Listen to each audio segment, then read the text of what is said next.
ചോട്ടൂലാൽ തന്റെ മകൾക്ക് ചെറുക്കൻ നോക്കാനായി ചെന്നു.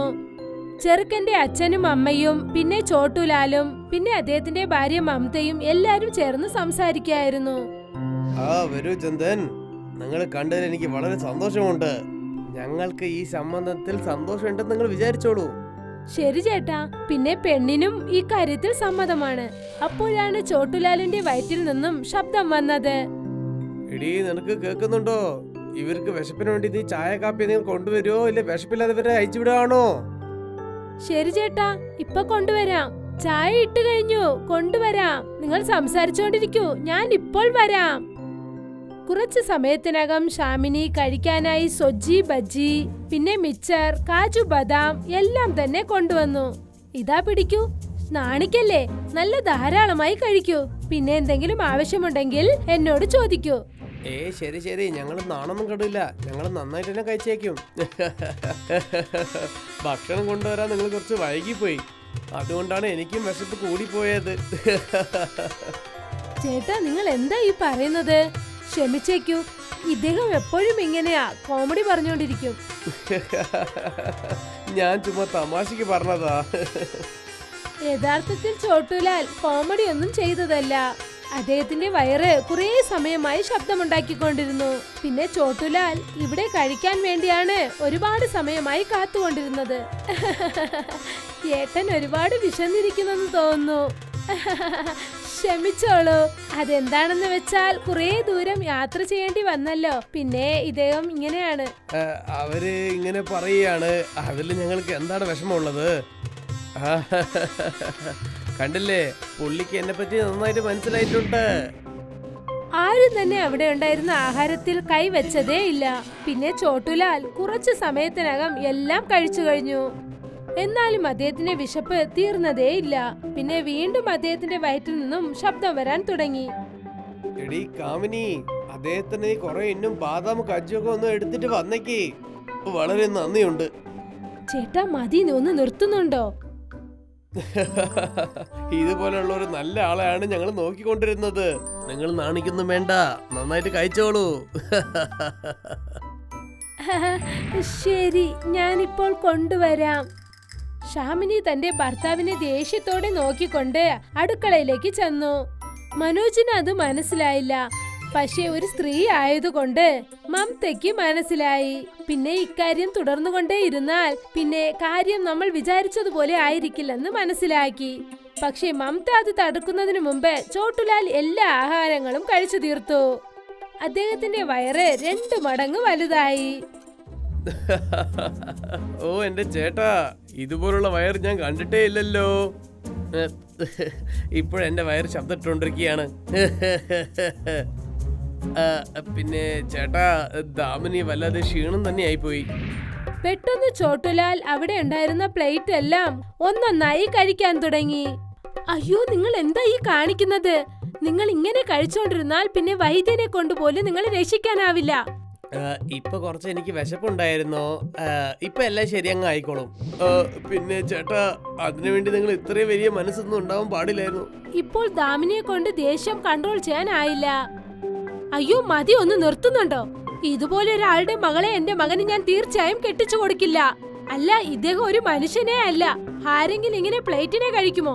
നിങ്ങൾ ആദ്യം ഇവിടെ നിന്ന് പോകുന്നുണ്ടോ, അല്ലെങ്കിൽ ഈ വീടും കഴിക്കാൻ പോവുകയാണോ? അയ്യോ ദാമിനി, നിങ്ങളത് മിണ്ടാതിരിക്കൂ. ഇഷ്ടത്തിന് കഴിക്കൂ, ഇഷ്ടത്തിന് കഴിക്കുമെന്ന്. നിങ്ങളെ ഇവരോടൊപ്പം പുറത്തേക്ക് പോകോ? സഹോദരി ക്ഷമിച്ചേക്കൂ, ഞങ്ങൾക്ക് ഇങ്ങനെ ഒരു ബന്ധം വേണ്ട. മമത ചോട്ടൂലാലിനെ വിളിച്ചുകൊണ്ട് ഉടനെ അവിടെ നിന്നും പുറപ്പെട്ടു പോയി.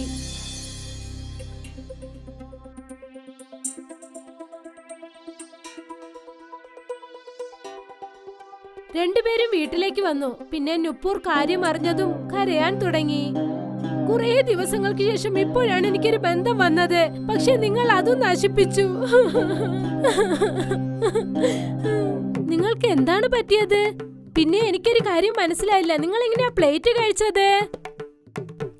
അത് പിന്നെ നിങ്ങളിപ്പോ എന്താണ് മറയ്ക്കുന്നത്? വേഗം പറയൂ, എവിടെ നിന്നാണ് ഈ ശാപം വാങ്ങിക്കൊണ്ട് വന്നത്? എന്നോട് ക്ഷമിക്കണം മമത, ഞാൻ നിന്നോട് എല്ലാ കാര്യം പറഞ്ഞേക്കാം. ചോട്ടുലാൽ ചെറുക്കന്റെ വീട്ടിലേക്ക് പോകുന്നതിന് ഒരു ദിവസം മുൻപ് വെറുതെ നടക്കാനായി ഗ്രാമത്തിലേക്ക് ചെന്നു.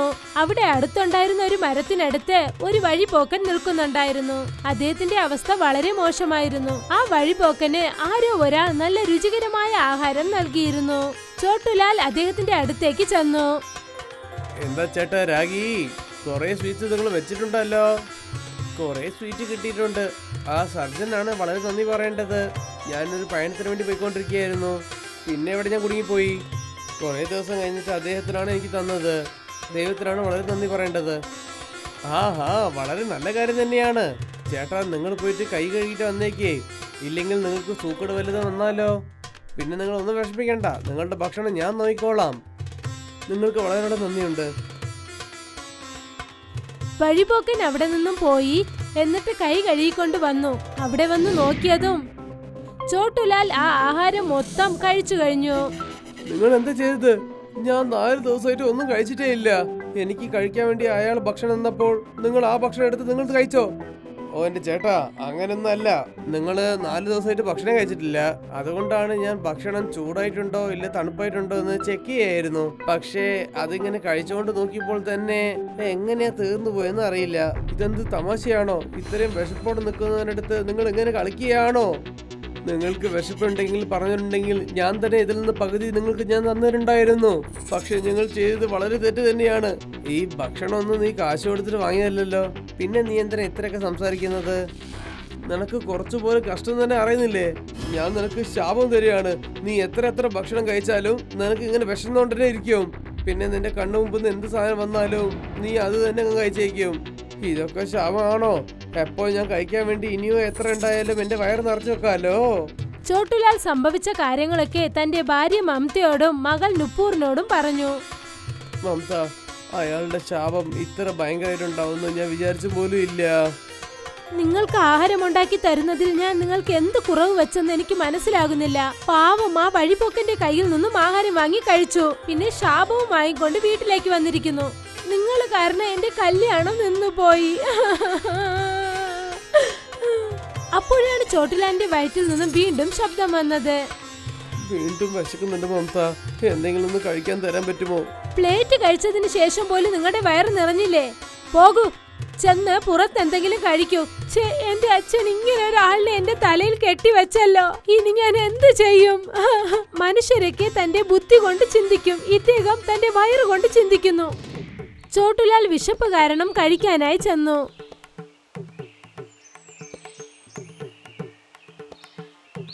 അപ്പോഴാണ് അദ്ദേഹം ഒരാൾ സൈക്കിളിൽ വരുന്നത് കണ്ടത്. അയ്യോ മദൻ ചേട്ടാ, ഒന്ന് നിൽക്കാൻ പറ്റുമോ? എന്നെ കൊണ്ട് നടക്കാനേ പറ്റുന്നില്ല. പോകുന്ന വഴിയിൽ നിങ്ങൾ എന്നെ മാർക്കറ്റിൽ വിടാൻ പറ്റുമോ? ഒറ്റ ദിവസം കൊണ്ടെന്നാ നീ എന്താ ഇത്ര വലിയ തടിയനായി പോയത്? ഇത്രയും കനം കൊണ്ട് എനിക്ക് സൈക്കിൾ താങ്ങാൻ പറ്റില്ലല്ലോ. അപ്പോഴാണ് ചോട്ടുലാലിന്റെ വയറ് വീണ്ടും ഒച്ചയുണ്ടാക്കിയത്. ശരി, മാർക്കറ്റ് വഴിയിലേക്കാണ് ഞാൻ വിട്ടേക്കാം. ശരി മദൻ ചേട്ടാ, നിങ്ങൾക്ക് വളരെ നന്ദിയുണ്ട്. ഞാൻ വലിയ ആളായതിനു ശേഷം ഞാൻ തീർച്ചയായിട്ടും നിങ്ങൾ മറക്കില്ല. ഇതിനു മേലെ നീ വലിയ ആളായാലെന്താ? ശരി വാ, ഞാൻ തന്നെ വിട്ടേക്കാം. ചോട്ടുലാൽ തന്റെ ആ വലിയ വയറ് കൊണ്ട് സൈക്കിളിൽ കയറിയിരുന്നു.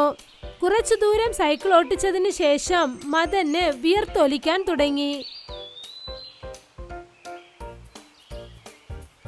അദ്ദേഹം സൈക്കിളെ ഒരു വീട്ടിനടുത്ത് നിർത്തിയിട്ട് എന്തു പറഞ്ഞെന്നാൽ, ചോട്ടുലാൽ, നീ എന്താ ഇത്രയും വലിയ ആൾ പോയിട്ടുണ്ട്? സൈക്കിൾ പോകുന്നേ ഇല്ലല്ലോ. അങ്ങനൊന്നും പറയല്ലേ മദൻ, ഞാൻ നിന്റെ സുഹൃത്തല്ലേ. നീ എന്നെ ഒന്ന് മാർക്കറ്റിലങ്ങ് വിട്ടേക്ക്. അയ്യോ എൻ്റെ ചേട്ടാ, ഞാൻ മാർക്കറ്റിൽ പോകുന്ന മുമ്പേ ഹോസ്പിറ്റലിലേക്ക് പോകുന്ന തോന്നുന്നത്. ഇപ്പൊ എന്റെ സൈക്കിളിൽ നിന്ന് മര്യാദയ്ക്ക് ഇറങ്ങിക്കോ. ചോട്ടുലാൽ സൈക്കിളിൽ നിന്നും ഇറങ്ങാനായി ശ്രമിച്ചപ്പോൾ സൈക്കിൾ തന്നെ പൊട്ടിപ്പോയി. അയ്യോ എൻ്റെ ചേട്ടാ ചോട്ടുലാൽ, നിങ്ങൾ എന്താ ഇങ്ങനെ ചെയ്തിരിക്കുന്നത്? ഞാൻ പിന്നെ കണ്ടോളാം. അപ്പോഴാണ് ചോട്ടുലാലിന്റെ വയറ് ഭയങ്കരമായി ഒച്ചയുണ്ടാക്കിയത്. ഞാൻ ഇപ്പൊ തന്നെ നിന്റെ വീട്ടിൽ പോയി എല്ലാവരുടെ പറഞ്ഞേക്കാം. ഇതിനു ശേഷം എന്റെ സൈക്കിളിൽ ഞാൻ ആരും കയറ്റാൻ പോകുന്നില്ല. ഞാൻ പറയുന്നത് ആലോചിച്ചോളൂ. മദൻ അവിടെ നിന്നും മമതയെയും നുപൂറിനെയും വിളിക്കാനായി ചെന്നു. പിന്നെ ചോട്ടുലാലിന്റെ വയറ് വീണ്ടും വലുതാകാൻ തുടങ്ങി. ഈ മരത്തിലുള്ള പഴങ്ങൾ വളരെ രുചിയായിട്ടുണ്ടാവും തോന്നുന്നു. പക്ഷെ ഈ മരങ്ങൾ നല്ല രസം ഉണ്ടാവുമല്ലോ. ഇതും കഴിച്ചേക്കാം. പക്ഷെ എന്നെ കൊണ്ട് വിശപ്പ് സഹിക്കാൻ പറ്റുന്നില്ലല്ലോ. എനിക്കൊന്നും കഴിക്കാൻ വേണ്ട. ചോട്ടുലാൽ മരത്തിനെയും കഴിക്കാൻ തുടങ്ങി. ഇതിനിടയ്ക്ക് അദ്ദേഹത്തിന്റെ ഭാര്യയും അദ്ദേഹത്തിന്റെ മകളും മദന്റെ കൂടെ വന്നു. പിന്നെ അവർ ആ വഴിപോക്കനെയും കൂട്ടിക്കൊണ്ടുവന്നു. മമത, എനിക്ക് ഒന്നും കഴിക്കാൻ വേണ്ട. പക്ഷെ എനിക്ക് എന്തോ വിശപ്പെന്നോണ്ടിരിക്കുന്നു. എനിക്ക് എന്തോ പല മാസങ്ങൾ കഴിക്കാതെ പോലെ തോന്നുന്നു. എനിക്ക് വല്ലാതെ വിശക്കുന്നുണ്ട്. എന്നെ ഒന്ന് രക്ഷിക്കൂ. എന്താ ഇത്? നിങ്ങളുടെ അവസ്ഥ വല്ലാതെ മോശമായി പോയല്ലോ. അതിനുവേണ്ടിയാണ് ഞങ്ങൾ ഈ വഴിപോക്കിനെ തേടിപ്പോയത്. ഇദ്ദേഹത്തെ കൊണ്ട് മാത്രമേ നിങ്ങളുടെ ശാപം തീർക്കാനാകൂ. ഓ എന്റെ ദൈവമേ, ഇത് വല്ലാത്ത പ്രശ്നം തന്നെയാണല്ലോ. ഇവിടെ നോക്ക് രാഗി ചേട്ടാ, ഈ ചോട്ടുലാൽ ചെയ്ത് തെറ്റ് തന്നെയാണ്. എന്നാലും നിങ്ങൾക്ക് കുറച്ച് ദയ കാണിച്ചൂടെ? ആ വയറ് നിങ്ങൾ നോക്കൂ, വല്ലാതെ അങ്ങ് വലുതായി പോയിട്ടുണ്ട്. അതേ വഴിപോക്കനെ, ദയവായി എന്റെ അച്ഛനെ ശരിയാക്കൂ. എന്നോട് ക്ഷമിക്കണം. ഇപ്പൊ എനിക്ക് പാവം ഒന്നും നോക്കാൻ പറ്റില്ല. പിന്നെ ശാപം എനിക്ക് തിരിച്ചെടുക്കാനും പറ്റില്ല. എനിക്ക് വിശക്കുന്നുണ്ട്. ഇവിടെ നോക്കൂ ചേട്ടാ, നിങ്ങളുടെ ഈ ശാപം കൊണ്ട് ചോട്ടുലാലിൽ മൊത്തം ഗ്രാമത്തിലാണ് ശാപം തന്നിരിക്കുന്നത്. നിങ്ങൾ എന്തെങ്കിലും ചെയ്തേ പറ്റുള്ളൂ.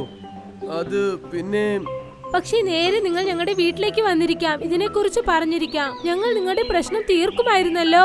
ഇത്രയും വലിയ ശിക്ഷ ഇദ്ദേഹത്തിന് വളരെ വലുതാണ്. മതി, വേണ്ട, വിട്ടേക്ക്. ശരി, ശാപം ഞാൻ വാപ്പസ് എടുത്തോളാം. പക്ഷേ ഇയാൾ വീണ്ടും അതുപോലെ എന്തെങ്കിലും തെറ്റ് ചെയ്താൽ പിന്നെ ആ ശാപം വന്നിട്ട് വീണ്ടും തുടങ്ങുന്നു. ചോട്ടുലാൽ വീണ്ടും ഗുണം പ്രാപിക്കാൻ ആരംഭിച്ചു. അദ്ദേഹത്തിന്റെ വയറ് വലുതായിക്കൊണ്ടിരുന്നത് ഇപ്പോൾ വീണ്ടും പഴയ അവസ്ഥയിലേക്ക് എത്തി. അയ്യോ ചേട്ടാ, എന്നോട് നിങ്ങൾ ക്ഷമിച്ചേ പറ്റുള്ളൂ. ഞാൻ നിങ്ങളുടെ അടുത്ത് ചെയ്തത് വളരെ തെറ്റ് തന്നെയാണ്. ദൈവം ആരെയും വിശപ്പോട് വെക്കാനേ പാടില്ല. അത് വളരെ കഷ്ടം തന്നെയാണ്. പക്ഷെ ഇനി തൊട്ട് ഞാൻ എല്ലാരെയും സഹായിക്കാൻ പോവുകയാണ്. ഇനി ആരും വിശപ്പോട് നിൽക്കാനേ പാടില്ല. നിങ്ങൾ പറഞ്ഞത് വളരെ ശരിയാണ്. വീണ്ടും ചോട്ടുലാലിന്റെ വയറിൽ നിന്നും ശബ്ദം വന്നു. വരൂ, ഇന്ന് എല്ലാവർക്കും ആഹാരം എന്റെ വീട്ടിൽ.